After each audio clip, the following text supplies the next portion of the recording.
hello. Um, I, I don't have any more footage. Um, I'm, I'm done. I'm sorry. Uh, yeah, the pandemic has been a thing, hasn't it? um, yeah, basically, lockdowns are starting up again. Case numbers are through the roof, and we're in a very similar position uh, as a country to where we were in March. Um, I still can't go and visit people and use them as a base to go and see other places. And I don't have these stacks and stacks of cash to drive there and back every day. I don't have the money to really afford hotels or anything like that, or even youth hostels. Um, and it may not be safe for me to do that anyway. I'm only exposing myself to greater risk.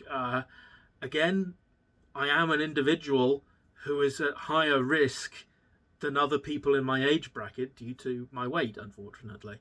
Um, it's easy to underestimate the deadliness of COVID, especially with the amount of time that's passed since that first terrifying wave. But if the healthcare services get swamped, um, you you're just dead without access to a ventilator, without access to round the clock care. That's it, unfortunately. Um, so I am looking at places that I can film that are comparatively safe, places that are outside, places that have very few visitors, but I haven't really found any at the moment, which is unfortunate. And that kind of sucks. It is how it is. So the only content I have left is this, and to tell you the tools of the trade, as it were, the things that I use to make In Search of England. They aren't very fancy, and that's something that I think is kind of empowering. So let's go through them. First things first, Galaxy S7. This was the first phone I got, which had a really good camera in it. Its camera still holds up pretty well today, and the vast majority of In Search of England videos were filmed on this camera. I was using that to this day. The only time that I didn't use it is when I didn't have it with me for some reason, or when I wanted to record 1080p slow motion video, which it can't do. It can do 720p slow motion, but it can't do 1080p. The other tool of the trade is this, which is the Galaxy S9, which is the phone I upgraded to, and this is what did 1080p slow motion video, and it's what I would film on when I wasn't expecting to film anything. So when I went to St Paul's Cathedral, for example, I went there as a tourist, and then I thought, well, why aren't I just doing an In Search of England video then? And so I recorded some footage on this S9. I think the Galaxy S series have really good cameras. They have lots of good camera features. For a while, their camera app went a bit weird. It just became less intuitive.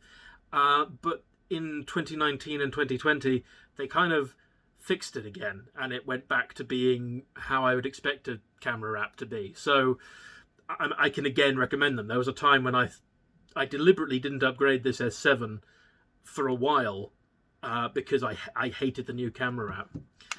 The S7 is such a capable phone device. This would probably still be my daily phone if I hadn't dropped it and broken one of its buttons so it's permanently stuck in safe mode. I really do rate really any Samsung phone. It will go the distance. I think I probably would be upgrading the S7 about now because it would probably be starting to feel sluggish, but not by very much. I bought this phone when I went to New Zealand. I bought it for New Zealand, which was... Oh, sirens. Exciting. Yeah, I bought this phone for New Zealand, and that trip was the inspiration for In Search of England. I enjoyed going around New Zealand and filming my experience as a video diary so much. I wanted to recapture some of that joy here in England. So this phone is really what all of In Search of England comes from. The device I'm filming on at the moment is my brand new phone. I got it a month or two ago. It's a Samsung S20. As you can see, I'm deep into the Samsung ecosystem, I am. The S20 is a perfectly fine phone. I probably wouldn't have upgraded, except that I was thinking that it would be nice to make the S9 my camera, and my contract was coming up for renewal. Yes, I am a terrible capitalist sheep. I'm sorry. Other equipment, dual screen editing setup. I got this set up last year. Before that, I was just editing on this 15-year-old 1280 by 1024 monitor, which was a very good monitor when it was bought, and it's perfectly color accurate, so I wasn't really losing anything. But last year, for my birthday, with a little bit of help from a couple of generous donations and a lot of help from my parents, I got this 1440p monitor. Because I edit in 1080p, I don't need to go to 4K or anything. And just over here is a big old desktop computer. It's getting on for 5 years old now. It's got a i7 4790K, 32 gigabytes of RAM, and a GTX 970 in it. So very good for when it was bought. Getting on a little bit, but it serves my needs fine. I don't need to upgrade. If I was shooting in 4K, or I was shooting in, especially in 4K 60, I would probably want a new computer for that. But I'm perfectly happy with this machine. I might buy a new computer as the 3070s come out, and have a mild upgrade. But it's expensive. I don't have any money, so probably not. Because again, suits my needs. Suits my needs fine. I used to have a laptop that I would occasionally edit it on. That was a lot slower and a lot hotter. It was an old-fashioned, heavy laptop that I loved. I loved that thing. I wrote 5 books on it. I wrote like 1 million words, and I basically ran it into the ground. And the main reason I stopped using it isn't because it stopped being useful. Although rendering times would be really slow, that kind of doesn't matter. Rendering time gets a lot of boosts from the community, like, oh, this laptop's so fast, it can render in 10 minutes. But you put it aside and you pick up another device. You go and play a video game. You go and fiddle with your phone. You go and work on your desktop. Render time kind of sucks if you have to do more work, but if you're doing it as a hobby, you can just go and do something else. It's fine. So the fact that it used to take half an hour or so to render a video wasn't really a problem. But it started to get complicated to have projects that were on the laptop and some projects that were on the desktop.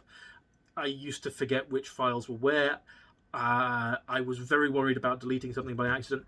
And although I could have got cloud storage and backed everything up to the cloud, the internet here, although it's better now, it's never really been fast enough to back up video to the cloud effectively.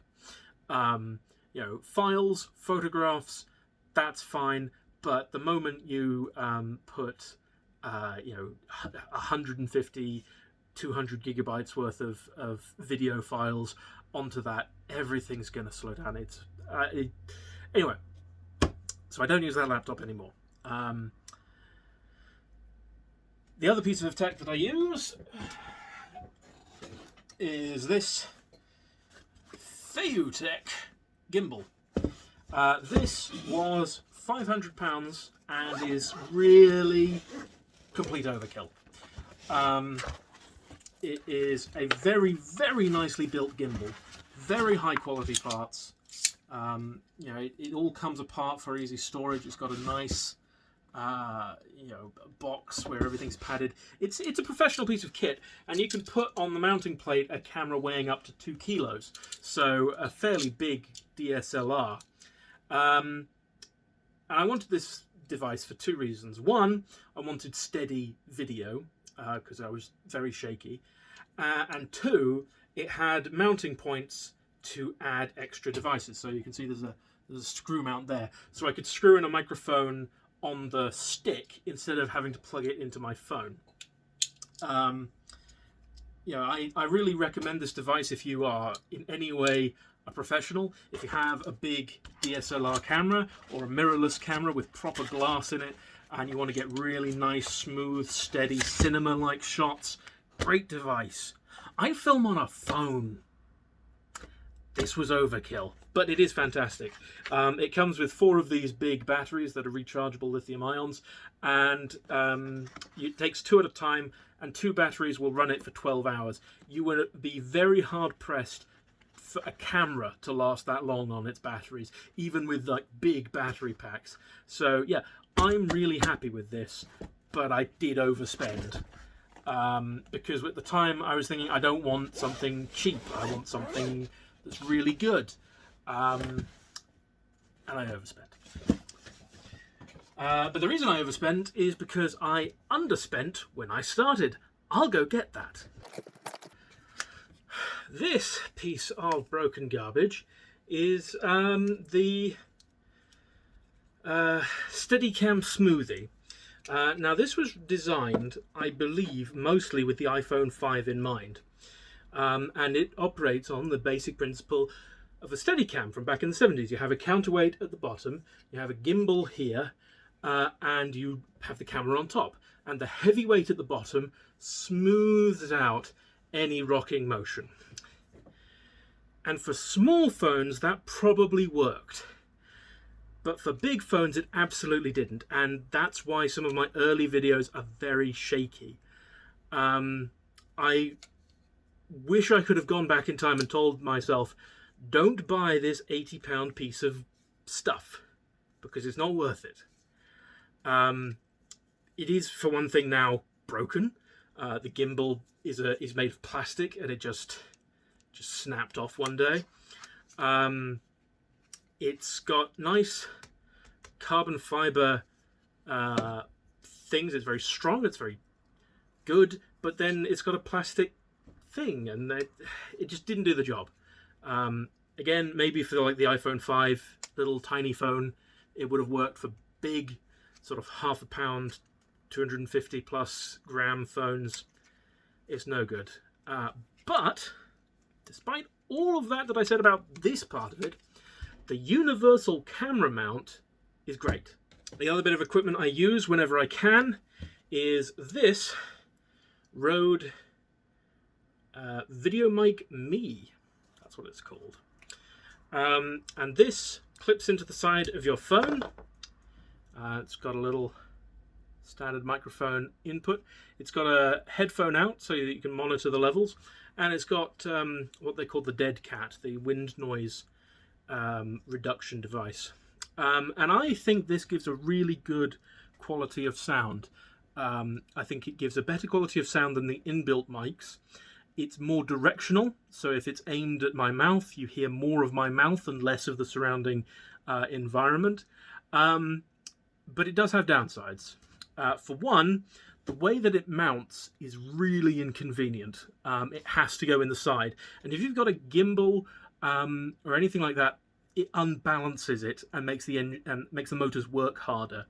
So what I actually do is I mount this somewhere else and run a cable in, which makes everything a lot easier. It's more stuff to carry, but it's not a lot to carry. The other downside is it doesn't remove as much wind noise as I would like. It's got a big fluffy dead cat, but the wind still gets through. And I think it's because it's designed to be portable, it's not so well engineered that it perfectly goes round. What I think it needs, what it really needs, is like a little foam core around it and then the dead cat on top. So if you just want to boost up the quality of your microphone, this is like 30 quid and it's not bad. But if you want to get anything professional sounding, if you want to get rid of wind noise, you do have to kind of save up, I think, for the 200 plus microphones. I don't own one of those, so I don't actually know if it does help. But I do know that this, although I really like it, doesn't do quite everything that I want, which is irritating. This is the cable. There's just female at one end, male at the other. It's a very nicely made cable. Again, costs like £3 on Amazon, and it's got steel braiding, which I have learned you need to be very careful about. The steel braiding will rub against certain things, like your gimbal setup, and that will sound in the microphone, and it'll sound scroopy, scratchy, and it will drive you completely insane in the editing room. Your audience may not notice or care, but it'll drive you nuts. I used to have a little lavalier mic that I used in my very first episode, but I don't actually like that microphone very much. It doesn't sound bad, and I think some fairly prominent YouTubers use an almost identical one. I think Gus Johnson uses one like that. But I can hear the difference in the editing room between this mic or that little lavalier mic. The little lavalier mic just doesn't pick up all the frequencies of my voice. It slightly softens it, slightly deadens it. Once it's gone through YouTube encoding, I don't think the difference can really be heard, but I'm the one who has to sit and edit it for a while. So there's that. My editing software, Premiere Pro, the industry standard. I'm terrible at it. Never listen to my advice on it because I don't know what I'm doing. I spent years manually fading in and fading out different cuts. You don't need to do that. There's a setting. You put your and it goes and it does it for you. But I didn't know that, so I did it on my own. Don't listen to me. I don't know what I'm doing. I only use Premiere Pro because I'm used to it. If you want to use a digital editing software, use Wonderfilm Filmora or DaVinci Resolve. Cheap or free pieces of software that are really good. If you're on an iPad, use LumaFusion. If you're on Mac, you could use a couple of different things, including DaVinci Resolve, I think, or Final Cut Pro. Premiere Pro, perfectly good thing. I don't know how to use it, but it's very expensive. Just for Premiere Pro, it's about £15 a month. If you want Photoshop as well, it's £50 a month. That's insane! But it is, unfortunately, how Adobe prices things these days. And I find that really irritating. I would like to pivot to another editing software when my license runs out, which I think is in February. Whether I will or not, I don't know. But yeah, don't listen to me if ever I give any advice about that, because I don't know. And so the one final thing that I need to show you, you can't see because I'm using it, but you can see in a second due to the magic of picking up the camera and moving things. This is the final thing. This is a DJI Osmo Mobile 3. This was a birthday present this year. Just in time for the pandemic. But it is a really good solution for gimbals. If you want a gimbal, don't buy the Feiyutech one that I had. Buy this. It costs about £100. It will hold your phone. It's got a tripod mount, a screw mount. You can plug in a big tripod, a little tripod. You can screw in other things. It links up with your phone via Bluetooth. It's got all the controls you would want, including a zoom.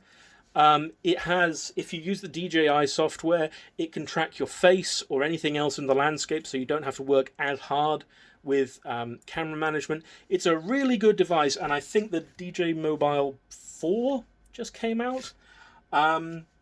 Yeah, this is great. I stick this in my rucksack now, so that if I ever go somewhere I wasn't planning on making an In Search of England episode, and I realise, oh hey, this would actually be a really good In Search of England place, I've got a high quality camera on my phone, and I've got this to ensure steady, even motion.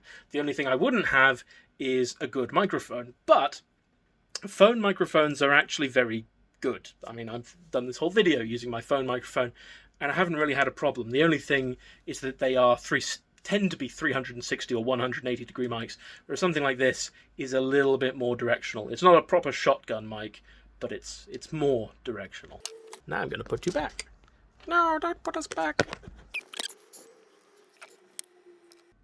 So that's basically it. There's one of the things that I want to shoot some point soon is the Shah Jahan Mosque in Basingstoke. I have most of the footage for that, but I need to go back and do a few reshoots because I flubbed some things. And as I said, I will be looking at more outdoor places that are safe for me to go to. But I do hope that you will bear with me in this time, because I am going to struggle. And I'm also going to have a think about content that I can just sort of talk to camera about. Because there are interesting things that I read about that don't necessarily need me to stand in front of a thing for. Yeah, we'll see. Thank you very much for watching. Thank you very much for watching all of my videos. I appreciate every comment, every like. It's really nice to know that I'm resonating with people, that I'm helping people learn more about England, about its history, its culture, all the interesting people and places that have lived on this island. Yeah, I'm hoping that I will be able to make more content for you soon. But I think now this is the sort of second half of the COVID period where, unfortunately, you won't get your regular In Search of England content. Yeah, thanks again, and stay safe.